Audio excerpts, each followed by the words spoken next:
Hello, Rowelas! Mabuhay! This is Gaisel Ortega and welcome back to my YouTube channel at ito ang latest news sa mundo ng pageantry.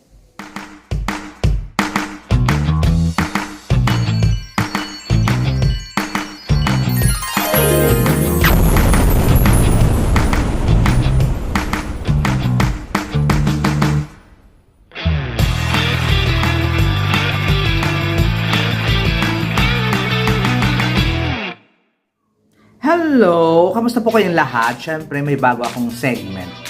May bago akong content for today's video. Mga pa-news lang. Mga pa-news sa mundo ng pageantry para aware kayo sa mga nangyayari. O diba? Para hindi nyo na kailangan pumunta sa mga page. Puntahan na lang ninyo yung aking channel. At meron kayong malalamang latest update sa lahat ng pageantry sa buong mundo. O diba? Feeling. O diba? Para ako na lang ang magbibigay ng balita sa inyo. Pero wala akong wala akong komento about sa mga chika na ito for today's video. Ang una kong chika for today's video, syempre nanonood ako ng Hiyas ng Pilipinas 2024. At syempre, ang ganda naman ng kanilang production, maganda naman ang flow ng pageant hosted by Pauline Milenks and the rest. Hindi ko kasi kilala. Diba? Mas mabuti na alam niyo na hindi ko sila kilala ng bonggang-bongga. Ayun, humahangin. Ngayon, syempre, ang ganda ng flow ng pageant, mabilis. At syempre, nakakuha tayo ng 3 queen sa Hiyas ng Pilipinas. Second runner-up nila ay from Pangasinan. Oh my God, ang tangkad. Siguro nasa 6-footer yata yung babaeng ito ng bonggang-bongga. Ang tangkad niya talaga, as in super tangkad. Ang tangkad. Hindi ba explain yung tangkad? From Pangasinan, second runner-up siya, si Miss Rona Lopez ng Pangasinan. At siya ang kinoronahang Miss Continental World. O, diba? Pero second runner-up. Tapos napunta sa kanya yung corona Miss Continental World. Bonggang-bongga. So, good luck at kung saan man ikaw lalaban sa international pageant, support from Gaisel Ortega and from the Cruellas of pageantry. Siyempre, ang first runner-up naman ay nakuha ng Hiyas ng Makati, Isabel Makuha. Diba? Miss Isabel Makuha ay mapupunta sa Miss Elite 2025. So, kaya niya bang mag-back-to-back? Tingnan natin. Pero support lang natin ang ating kandidata. At syempre, ang nanalong Hiyas ng Pilipinas 2024 ay from Coronadal City. Grabe. Marila Waman. Taray na apelido, Waman. Hindi ko alam, Juan Waman. Basta si Marela Waman, nakakaloka. At siya ang magre-represent ng Miss Tourism, siya ang magre-represent ng Pilipinas sa Miss Tourism World. Ano ba yung sasabi ko? Nakakaloka. Ayan, siya ang magre-represent ng Pilipinas sa Miss Tourism World. Akala ng lahat sa Miss Entercon na. Kasi ang isa sa mga hurado or mga judges ay from the Miss Intercontinental Beauty Pageant. So, hindi pala fake news pala. Fake news pala ang naturang issue. Mabuti na lang hindi ko ni-report. Nakakaloka. And then, moving forward naman tayo ngayon tapos ng Hiyas, punta naman tayo sa nakakalokang Miss Globe 2024 or the Miss Globe 2024. At syempre, ang gaganapin nga ang finals ng Miss Globe na ito sa October 15, 2024. So, madaling araw siya dito kasi sa Europe to gaganapin. So, mga alas 3 na madaling araw, gumising po tayo at samahan nyo ako sa aking live reaction video sa The Miss Globe 2024. Nakakaloka, puyatan na naman is real. Pero ang ichichika at ibabalita ko sa inyo ng bonggang-bongga na pawang katotohanan lamang at walang intriga, second runner-up natapos na pala ang kanilang head-to-head challenge hosted by Mr. Luis Porteles and the rest. Hindi ko kasi kilala din. Nakakaloka. Ayun. Tapos si Miss Philippines, umabot lang yata siya ng semifinals pero hindi siya umabot ng finals. At may score siya na 4-4-4. 3-4. Pero, syempre, sa head-to-head challenge, may nanguna na. Second runner-up, Miss Globe, Malaysia. Ang first runner-up, Miss Globe, India. At syempre, ang winner ng Miss Globe Head-to-Head Challenge, si Miss New Zealand. Congratulations! Hindi ka mananalo ng corona. Charot lang. Hindi, kasi sabi nila, pag nanalo ka daw ng special award, walang mananalong corona. Kaya New Zealand, alam mo na.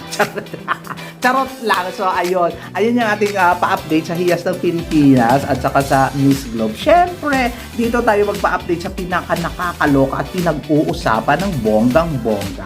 Sana kayo din pag-usapan. O, diba? Ang latest news dito sa Miss Grand International.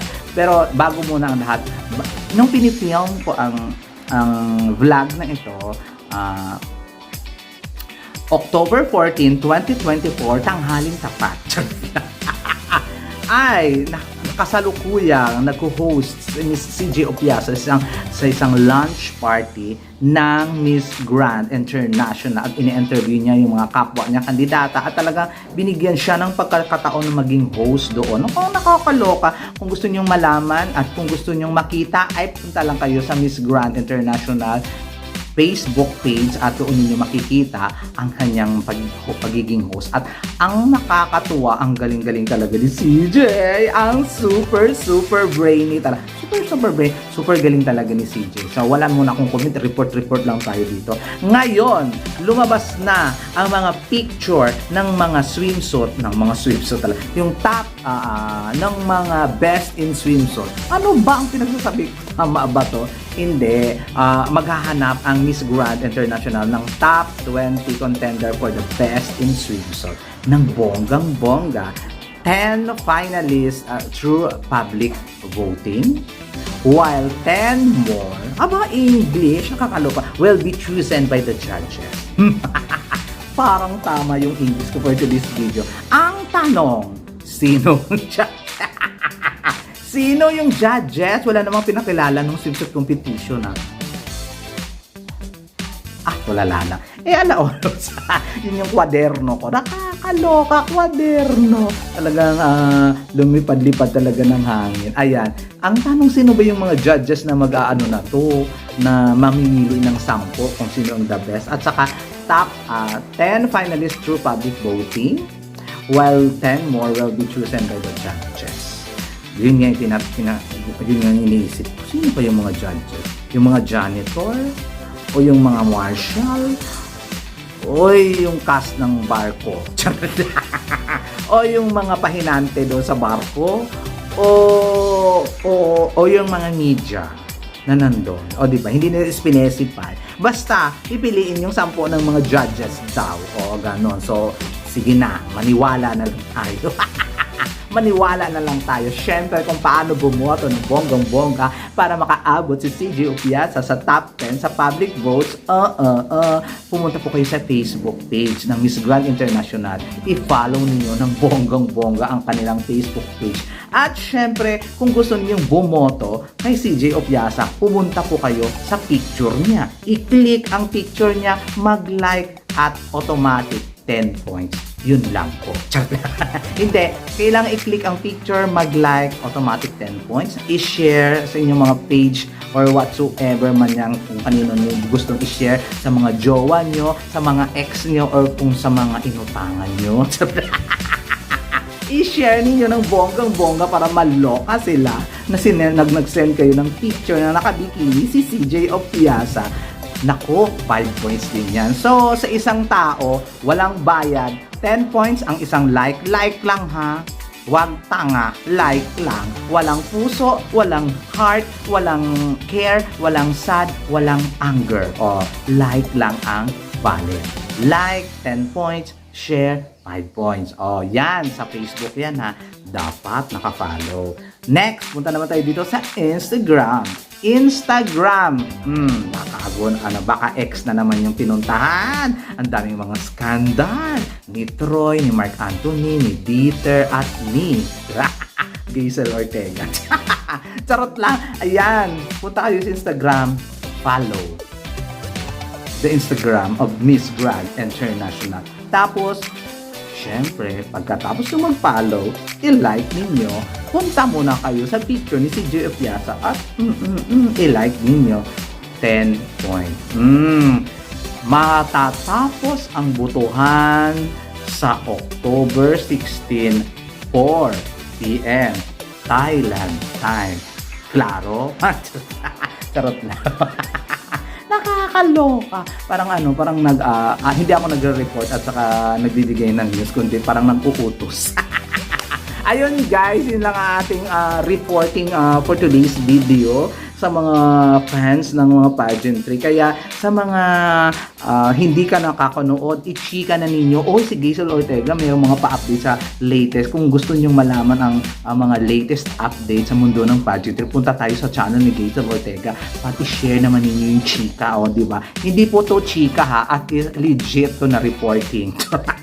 Ito ang bago kong content. Legit po ito, nagre-report at wala akong kailangan i-comment. Wala akong kailangan opinion. Nagre-report lang ko sa mga nangyari, sa mga mangyayari at sa mga Ano ba? At sa mga kasalukuyang sa mga nangyari, sa mga mangyayari at sa mga pwede pang mangyari. Charot lang. Ayun guys, ang aking report for today at ang aking update for today. This has been Gaisel Ortega reporting. Ano ba yung ending ko? Nakalimutan ko na. Sige na nga, next time na lang yung ending ko, pag-isipan ko. Naisip ko na kanina, sabi ko memorize ko na, tapos hindi ko naalala. Di ba ang sayang tanga? Ang tangang Gaisel Ortega. Okay, iba na lang. This is Gaisel Ortega reporting on duty. Paalam. Tama ba yun?